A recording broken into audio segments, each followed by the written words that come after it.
Coca-Cola do not have a healthy product portfolio by any definition. Okay, so we've got the charities, we've got the Science Media Centre, we've got academic research departments funded by Pepsi, Mars, and then, kind of most troublingly, we've got the Scientific Advisory Committee on Nutrition. So this is the government committee. It's got 14 members, and around half of them have relationships with companies like and including Coca-Cola.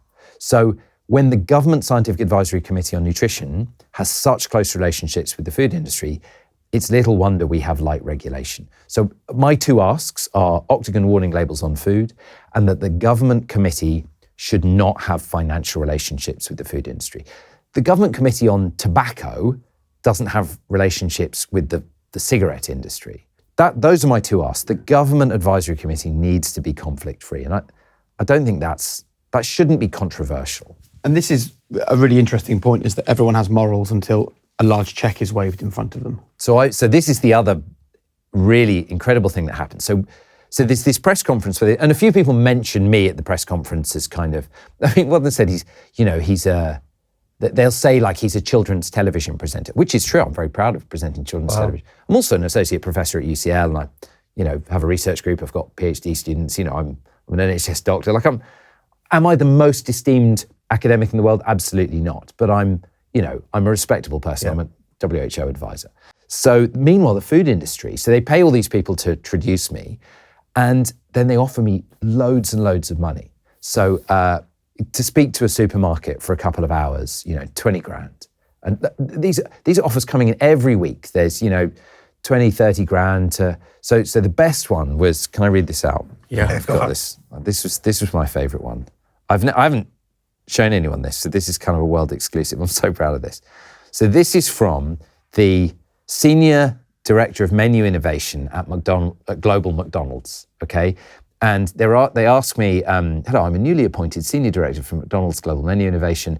I'm interested in understanding whether Chris Van Tulleken carries out speaking engagements. So we're pulling together a nutrition workshop in October at our headquarters in Chicago, but we also want to combine a speaking engagement with our senior leadership team and stakeholders, so I get to speak to the board.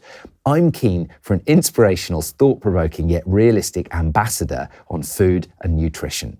So McDonald's are like, this is amazing. So I said, look, I really can't take money from McDonald's. Yeah. I haven't taken any of this money, by the way. I said, I can't take your money, but I will. But you'd love to talk to the board. Oh my, it's like, just fascinating. I love them, little trip to Chicago, little break. But that's a chance as well for you to speak to the people that are making decisions. Right, exactly. I'll pay for my own flight, it won't cost you a penny.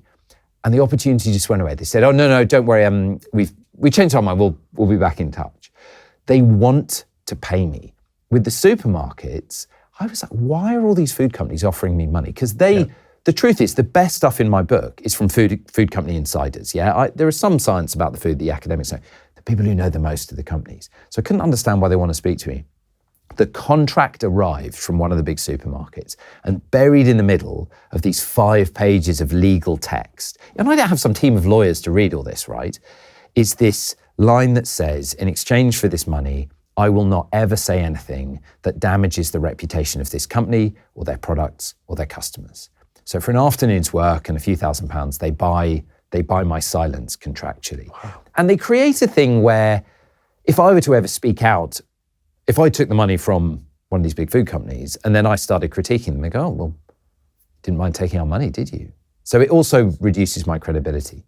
So it's one of the big challenges has been trying to say no to all the money. But I'm surrounded by kind of, my wife's a very principled person. Good. So. Well, that to me sounds like you've moved them from stage 1 of ridicule to now the violent stage of let's actually go after you. It's fun laughing about it. And it was nice writing the extra chapters for the paper book because it was quite cathartic. But it's been incredibly stressful because on social media, which isn't always the friendliest place anyway, after everything I post, there are food company scientists who you don't know, they just seem like professors of nutrition at legitimate departments at good universities.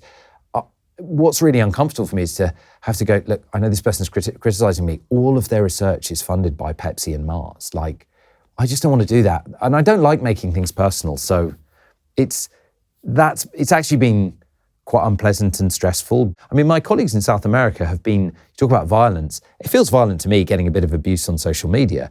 they've been threatened with physical violence. Their cars have been stopped at traffic lights and the windows smashed. And, people in South America, where the regulation, where they've brought in the octagons to get that done, the food industry really went to town on the activists and threatened their lives and would call them up in the middle of the night and threaten to destroy them. So that was true violence. So from a systemic point of view, where was the resilience in that example in Chile, for example, where that gave the government or the decision makers the resolve to see it through and actually go through with the octagon idea? So that's such a profound question. And I think the reason it's happened in South America is after the North American Free Trade Agreement, where the sort of barriers in trade were removed, there was this sudden influx of American food.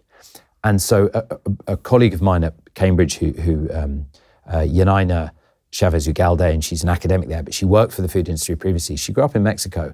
And she said in her village, it went from obesity being unknown, just no one lived with obesity, to suddenly everyone knew someone who'd had an amputation for type 2 diabetes in about 2 decades.